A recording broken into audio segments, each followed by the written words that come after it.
Yeah, hi everybody. I hope you had a fun and productive week as we moved our way through our chapter on egoism.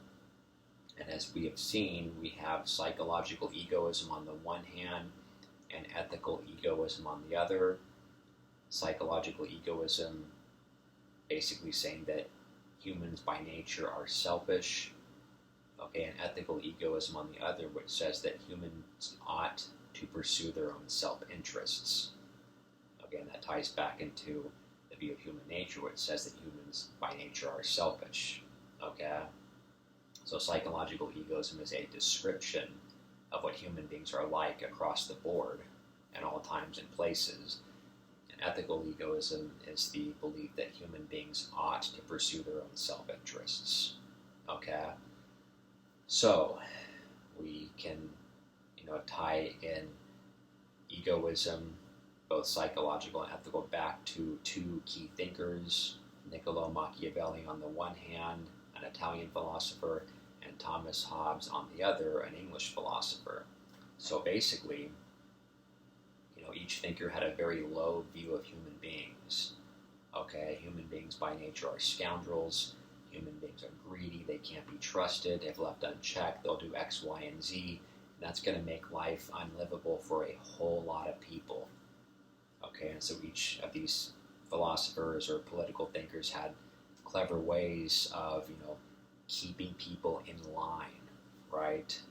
So for Machiavelli, it would be the prince, and for Thomas Hobbes, it would be the Leviathan. Whether it's a powerful ruler or, a head of state with, some kind of governing body beneath him, okay, that would, keep people in check. Okay, keep that selfish human nature in check so that life can be livable for everybody.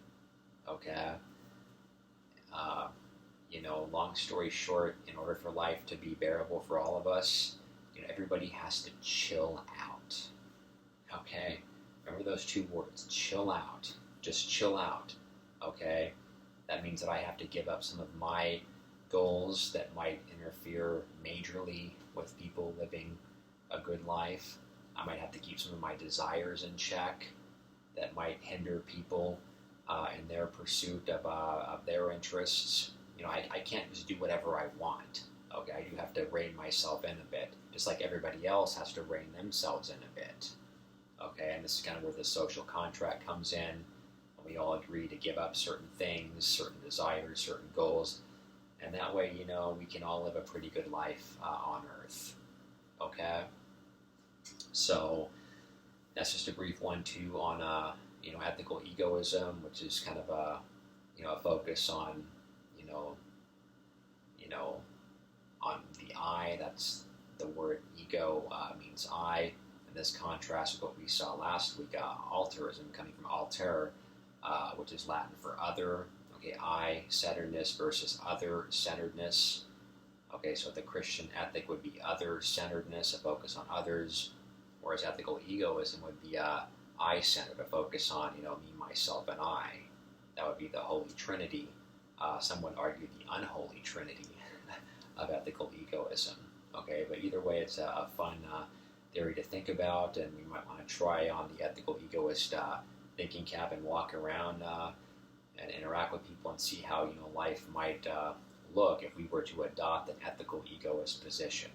Okay, and it's not like we are total a-holes to people as ethical egoists. We can actually be nice because of course it's going to come back to us, back to me, myself, and I can give the charity because maybe I'll get my picture in the paper and this person and that person will think, gee, what a great guy I am for giving to charity. See, it all comes back to me in some way. Okay, or if I save a drowning person, maybe I'm going to get a big cash reward. See, it all comes back to me in some way. So I can do good for people, but it all goes back to me, right? Okay. So let's keep moving onward and upward in our class. We have a lot more topics to discuss, a lot of philosophers to inspect and maybe to try on their ideas and see how the world would look, and that's a big part of what we do in college. Okay, exploring ideas, walking around in people's shoes for a bit, as Atticus Finch would say in To Kill a Mockingbird, and so on. Okay? So everybody have a great week, and we'll meet up in the Cyber Cafe. I'll see you there.